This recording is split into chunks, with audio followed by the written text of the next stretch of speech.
Bismillahirrahmanirrahim. Nawaitu ta'alluma wa ta'lima wa tadhakkura wa tadhkira wa naf'a wal intifa'a wal ifadata wal istifadata wal hatha ala tamassuki bi kitabillahi wa sunnati rasulihi wa du'a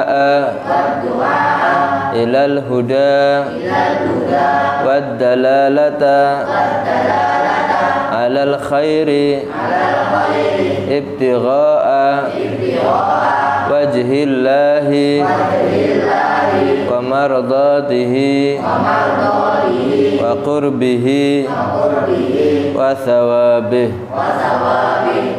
Bismillah, alhamdulillah, salatu wassalamu ala rasulillah Sayyidina wa maulana Muhammad bin Abdullah wa ala alihi wa sahbihi wa man walah. Wala haula wala quwata illa billah, amma ba'd. Pelajaran hari ini kitab Sejarah Kehidupan Nabi Nurul Yakin, masuk pada bab yang nomor 2, nasabuhu wa wafatu walidihi. Ya, betul. Nasabnya Nabi Muhammad dan meninggalnya ayah daripada Nabi Muhammad sallallahu alaihi wasallam. Benar ya? Saya bacakan nomor 1, waliduhu.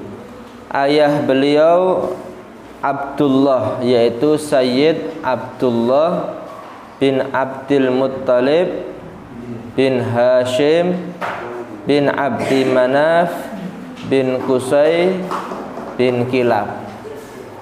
Nasab Nabi Muhammad dari ayahnya beliau adalah Nabi Muhammad bin Abdullah bin Abdul Muttalib bin Hashim bin Abdi Manaf bin Qusay bin Kilab. Terus bersambung nasab Nabi Muhammad ini sampai kepada Adnan dan sampai kepada Nabi siapa? Nabi Ismail alaihi salam, putra daripada Nabi Ibrahim. Ya.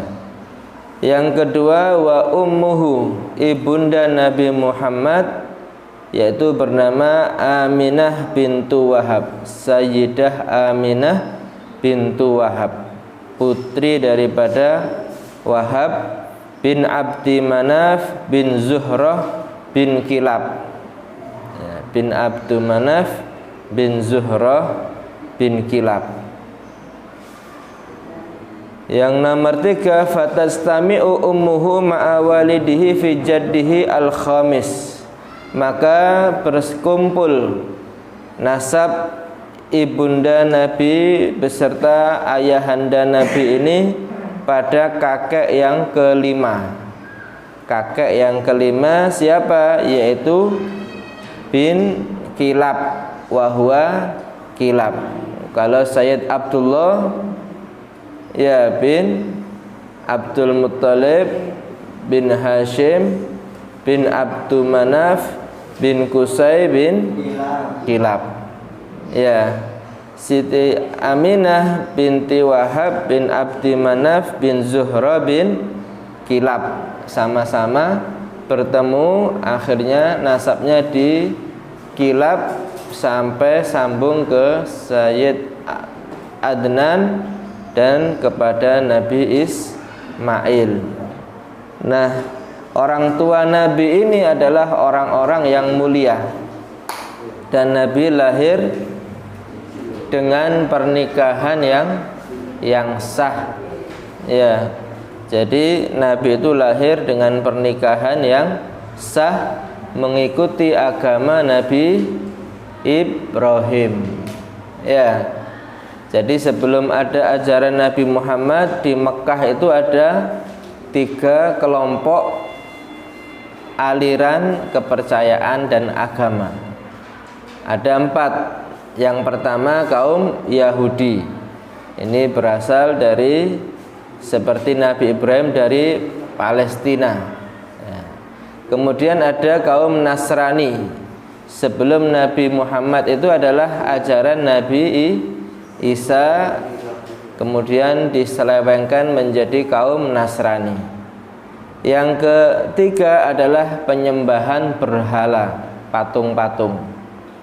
Nah, yang keempat di Mekah itu ada agama Nabi Ibrahim, yaitu Islam yang diteruskan oleh Nabi Ismail dan juga kepada kakek moyangnya Nabi Muhammad. Jadi waktu itu keluarga Nabi Muhammad daripada ayahnya, dari ibunya ini mengikuti agama Nabi Ibrahim alaihi salam. Anittabi millata Ibrahima hanifah. Di dalam Al-Qur'an Allah menyatakan, ikuti wahai Nabi Muhammad ajaran Nabi Ibrahim yang benar, yang lurus. Ya. Jadi kedua orang tua Nabi ini beragama Islam, mengikuti syariatnya Nabi Ibrahim. Mengerti ya? Kemudian yang keempat, walaqad tuwfiya waliduhu wa huwa fi batni ummi. Telah meninggal ayah beliau Sayyid Abdullah ketika Nabi Muhammad masih di dalam perut ibunya. Jadi setelah menikah, Sayyid Abdullah ini usia 18 tahun sudah menikah. Jadi kalau orang-orang dulu menikahnya muda itu biasa, ya, supaya mencegah daripada perzinahan. Ya, menikah muda, nikah dini. Kemudian setelah menikah tidak lama, ayahanda Nabi ini melakukan perjalanan dagang ke kota Syam. Kemudian ketika kembali sampai di kota Madinah, ayah beliau yang bernama Abdullah ini meninggal dunia. Jadi meninggalnya di Madinah. Ya.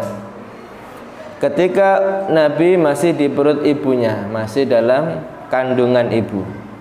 Wa umur meninggalnya Sayyid Abdullah ini samaniya asyarata sanatan. Usia berapa? 18 tahun. Masih muda. Ya. Sudah meninggal dunia. Wa dufina bil Madinah, dan dimakamkan Sayyid Abdullah ini di mana tadi? Di Madinah. Mengerti? Dimakamkan di mana? Di Madinah. Ya. Walam yatruk lahu syai'an minal mal. Sayyid Abdullah ini orang yang bukan orang kaya, tidak meninggalkan harta warisan berupa harta. Ya, tidak meninggalkan harta benda. Jadi Nabi itu sudah yatim sebelum lahir. Ya, lahir sudah tidak melihat ayahnya. Mengerti tentang nasab dan ayah Nabi Muhammad? Sudah mengerti ya? Saya lanjutkan yang bab ketiga. Wiladatuhu wa radha'atuhu. Tentang kelahiran Nabi Muhammad dan proses penyusuan. Ya, radha itu artinya menyusui. Nomor 1, ulida sallallahu alaihi wasallam di Makkah. Nabi Muhammad sallallahu alaihi wasallam dilahirkan di kota Makkah. Ya. Yaumal Itsnin, pada hari Senin, malam Senin. Ats-tsani asyara min Rabiul Awal, pada tanggal 12 Rabiul Awal. Ini pendapat jumhur ulama, kebanyakan ulama. Amal fil, pada tahun gajah. Apa yang dimaksud tahun gajah? Ada yang mengerti?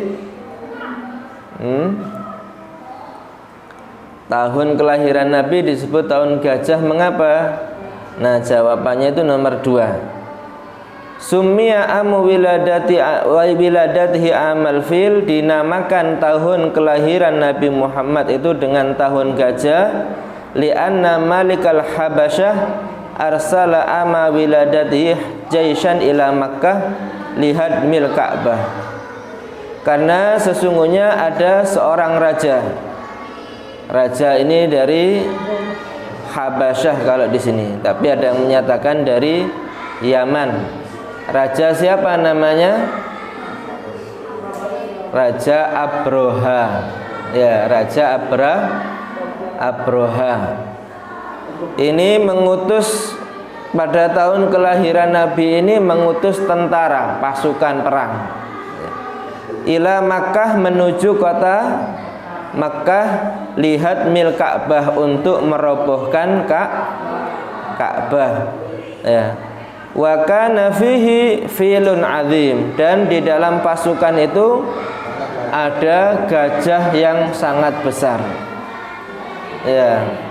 Jadi ceritanya itu karena kota Mekah sudah menjadi tempat tujuan perjalanan orang-orang Arab zaman itu, perjalanan dagang ataupun orang yang ingin ke Ka'bah, ya, sebagai tempat ibadah. Jadi kota Mekah itu sangat ramai, dikunjungi dari seluruh negeri. Ya. Ada satu raja Abraha ini yang iri melihat keramaian kota Mekah. Sampai sekarang kota Mekah ramai apa tidak? Ramai. Bahkan pada hari ini musim haji, jutaan orang di kota Mekah. Padahal di Mekah itu enggak ada pemandangan yang bagus seperti di Indonesia ini. Ada danau, ada pantai, ada macam-macam. Di Mekah itu pemandangannya onta sama kebun kurma. Ya, kalau mau selfie pasti dengan onta, nggak ada selfie di tengah padang pasir. Ya. Nah, di saat itu Raja Abraha ini sudah membangun satu tempat yang ingin menyaingi kota Mekah, tapi tetap kalah dengan kota Mekah ramainya. Sehingga dia karena hasud, iri, ingin mengambil batu Hajar Aswad itu atau Ka'bah, diangkat, dipindah ke kota tempatnya, yaitu di daerah Yaman. Ya. Sehingga membawa banyak tentara dengan mengendarai gajah, bukan kuda. Ya. Gajah itu kalau menghancurkan bangunan itu bisa. Ya. Dan gajah yang paling besar yang di depan itu namanya Mahmud. Ya, disebutkan di tafsir surat Al-Fil itu namanya Mahmud. Kalau di bahasa Inggris kan jadi Mamut. Ya, mengerti ya bahasa Inggris? Nah, itu asalnya bahasa Arab. Nama gajah yang terbesar namanya Mahmud. Ya. Untuk apa? Untuk menghancurkan kota Mekah. Dan waktu itu mau lahirnya Nabi Muhammad SAW. Sehingga kalau kota Mekah ini dihancurkan sama gajah-gajah ini, bahaya. Allah memberikan satu kelebihan kepada Nabi. Kelebihan kepada Nabi sebelum diangkat menjadi Rasul itu disebut irhas. Ya, kalau kelebihan yang diberikan setelah menjadi Rasul namanya mukjizat. Kalau kelebihan yang diberikan sebelum dia menjadi Rasul disebut irhasot. Ya. Salah satu kelebihan Nabi Muhammad di tahun kelahirannya itu Allah tidak rela kota Mekah atau Hajar Aswad ini diganggu keamanannya. Maka ketika tentara gajah ini sudah berada hampir masuk kota Mekah, di luar kota Mekah mereka dengan jumlah besar, Allah mengirimkan apa? burung ababil. Alam taro kaifa fa'ala rabbuka bi ashabil fil alam yaj'al kaidahum fi tadlil arsala alaihim tayran. Apakah kamu tidak melihat bagaimana Allah memperlakukan tentara gajah itu? Mereka dibuat usahanya sia-sia, fi tadlil. Wa arsala alaihim, Allah mengutus kepada mereka tayran ababil, burung apa burung ababil itu?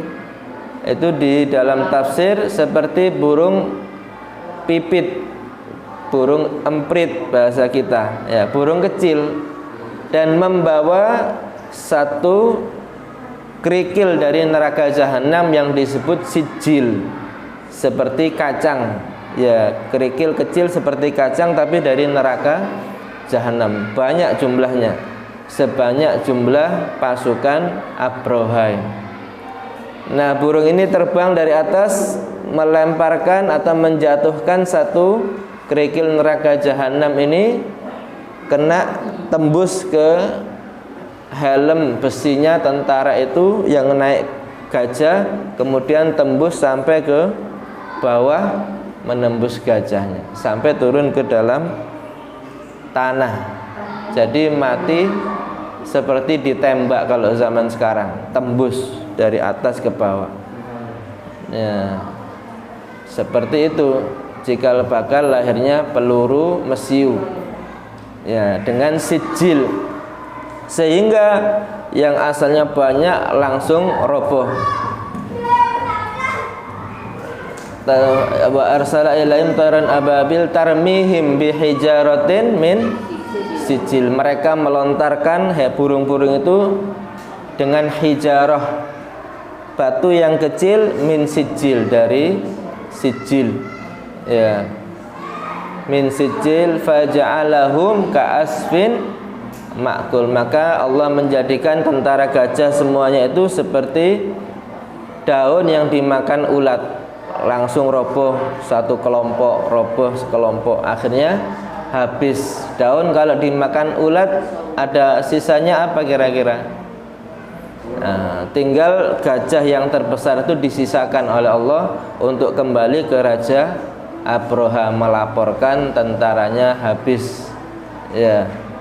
Itu termasuk irhas, keistimewaan yang diberikan oleh Allah kepada Nabi Muhammad meskipun beliau belum lahir, ya, masih menjelang kelahiran. Wa kana fa ahlakallahul jaisha, maka Allah menghancurkan itu pasukan gajah. Mengapa? Ikraman liwiladatin Nabi sallallahu alaihi wasallam, untuk memuliakan tentang kelahiran Nabi Muhammad sallallahu alaihi wasallam. Jangan sampai lahirnya Nabi kota Mekah dalam keadaan kacau, ya. Setelah lahir, kebiasaan orang-orang Mekah, bangsawan-bangsawan itu, kalau anaknya lahir tidak disusui oleh ibunya, tapi diserahkan kepada perempuan-perempuan yang biasa disewa untuk menyusui bayi. Kalau bahasa kita babysitter, ya. Sudah ada zaman dahulu, kita baru mengenal. Nah, ini bayi-bayi yang disusui oleh orang-orang ini harus diberikan upah bayaran. Biasanya akan dibawa ke rumah perempuan yang akan menyusui di kampung, kemudian dirawat selama 2 tahun sampai dia menyapih bayinya. Setelah 2 tahun diserahkan kembali kepada orang tuanya. Nah, ini adat ini supaya menjadikan anak itu kalau tumbuh di perdesaan dia ini kuat. Ya, kalau di kota mainnya gadget gini, HP, matanya rabun. Tapi kalau di desa mainnya layangan, lari-lari, kuat badannya, main di sungai, ya, badannya aktif, jadinya anaknya sehat meskipun hitam, ya. Tapi di kota putih tapi lemes, badannya nggak pernah digerakkan. Nah, itu orang-orang Arab kebiasaan seperti itu, supaya anaknya ini tangkas, bisa berlatih kuda, lari cepat di padang pasir.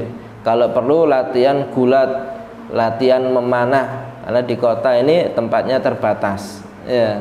Jadi pulang ke orang tuanya dalam keadaan sehat, tangkas. Ya, enggak loyo, enggak lemes. Ya, enggak boleh anak itu lemes, apalagi laki-laki cengeng, nangisan, enggak boleh. Ya, harus kuat.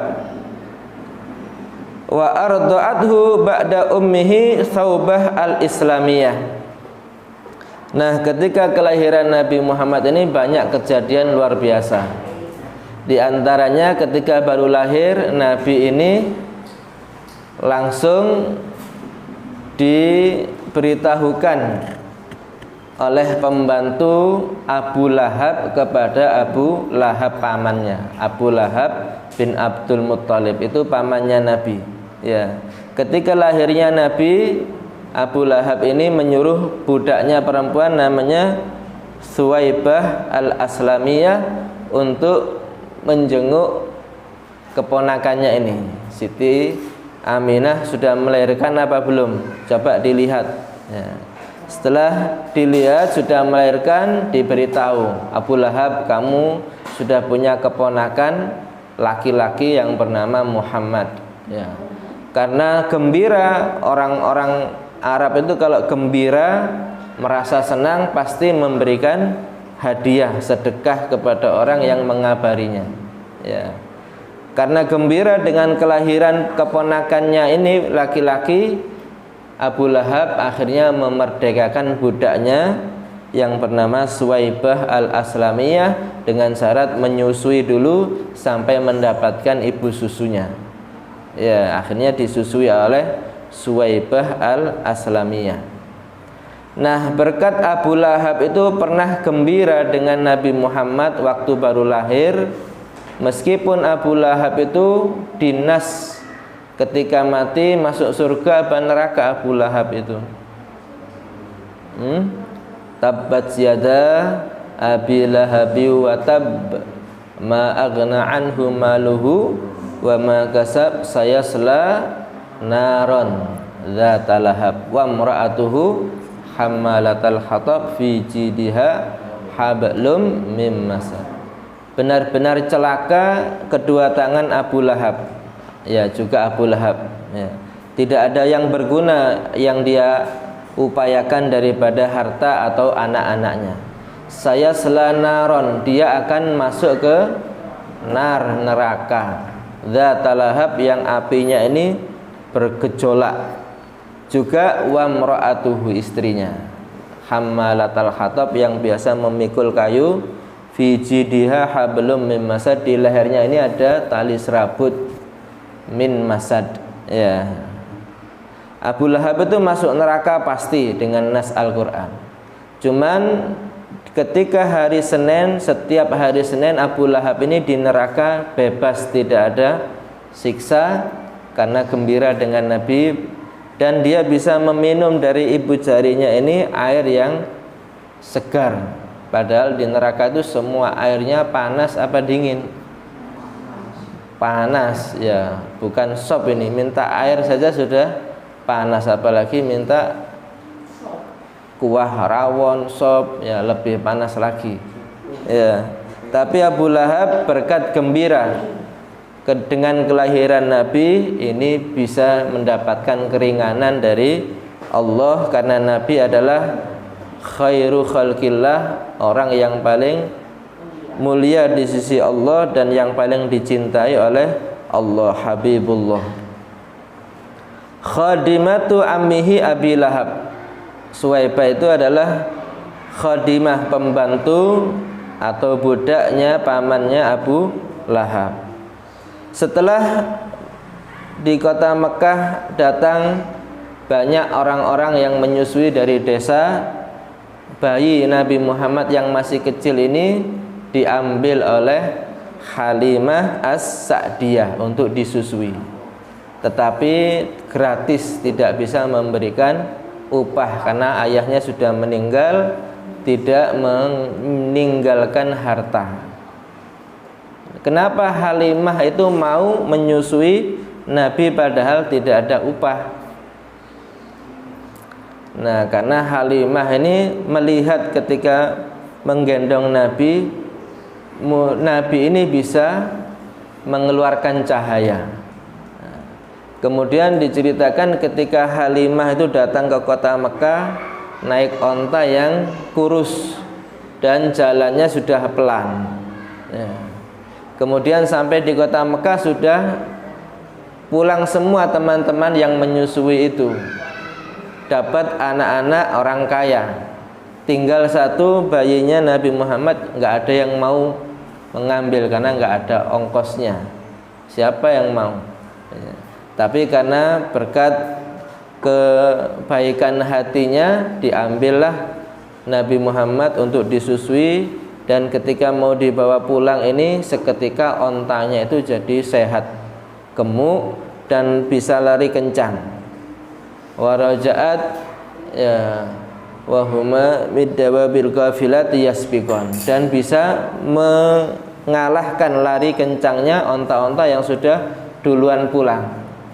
Dan banyak menjadikan keberkahan di rumah Halimah As-Sa'diyah ini. Ila an balagha umruhu arba'a sanawat, sampai usia Nabi diasuh di situ sampai usia 4 tahun bersama Halimah As-Sa'diyah. Nah, itu daripada kelahiran dan penyusuan Nabi Muhammad sallallahu alaihi wa alihi wasallam. Dan di situ ada tugas-tugas dikerjakan, ya bisa nanti disetorkan untuk dinilai kepada Ustadz Waluyo. Ngerti ya? Tugasnya dikerjakan mulai bab 1, bab 2, bab 3 ini.